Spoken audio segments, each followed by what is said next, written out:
বিগত বছরগুলোর মতো এবছরও বর্ষসেরা দেশের তালিকা প্রকাশ করেছে যুক্তরাজ্যের সাপ্তাহিক সাময়িকী দ্য ইকোনমিস্ট। আর এবারের তালিকায় শীর্ষ স্থানে রয়েছে বাংলাদেশ। বৃহস্পতিবার এক প্রতিবেদনে এই তথ্য জানিয়েছে দ্য ইকোনমিস্ট।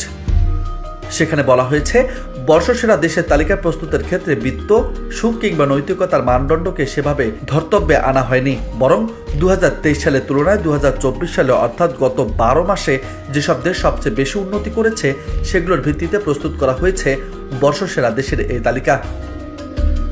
ইকোনমিস্টের 2024 সালে বর্ষসেরা দেশের চূড়ান্ত তালিকায় স্থান পেয়েছে 5টি দেশ। এসব দেশের মধ্যে শীর্ষ বা 1 নম্বরে আছে বাংলাদেশ, দ্বিতীয় স্থানে রয়েছে সিরিয়া, এছাড়া তৃতীয়, চতুর্থ ও পঞ্চম স্থানে রয়েছে যথাক্রমে আর্জেন্টিনা, দক্ষিণ আফ্রিকা এবং পোল্যান্ড। প্রতিবেদনে বাংলাদেশ সম্পর্কে বলা হয়েছে, আমাদের এবারের বিজয়ী বাংলাদেশ, যারা এক স্বৈরশাসককে উৎখাত করেছে। আগস্টে ছাত্রদের নেতৃত্বে রাজপথে আন্দোলনের মাধ্যমে শেখ হাসিনাকে ক্ষমতাচ্যুত করা হয়, যিনি 17.5 কোটি জনসংখ্যার দেশটির 15 বছর ধরে শাসন করছিলেন।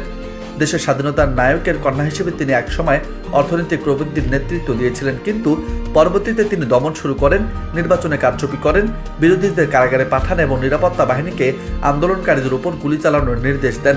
তার শাসনামলে বিশাল অঙ্কের অর্থ আত্মসাৎ হয়েছে। বাংলাদেশের ক্ষমতার পালাবদলের সময় বরাবরের প্রতিশোধমূলক প্রতিহিংসা ঘটে থাকে বলে উল্লেখ করা হয়েছে ইকোনমিস্টের ওই প্রতিবেদনে। প্রধান বিরোধী দল বিএনপিকে একটি দুর্নীতিগ্রস্ত দল হিসেবে অভিহিত করার পাশাপাশি ইসলামী চরমপন্থাকে হুমকি হিসেবেও চিহ্নিত করা হয়েছে। তবে এখন পর্যন্ত তাদের পরিবর্তন আবশ্যক।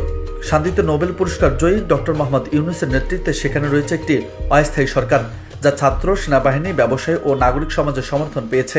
এই সরকার শৃঙ্খলা পুনঃপ্রতিষ্ঠা এবং অর্থনীতিকে স্থিতিশীল করেছে। 2023 সালে বিজয়ী ছিল গ্রিস। দেশটির দীর্ঘ আর্থিক সংকট থেকে নিজেদের টেনে তোলায় এবং একটি সংযত মধ্যপন্থী সরকার পুনর্নির্বাচিত করায় সেরা দেশ হিসেবে নির্বাচিত হয়। নিউজ ডেস্ক, বার্তা 24।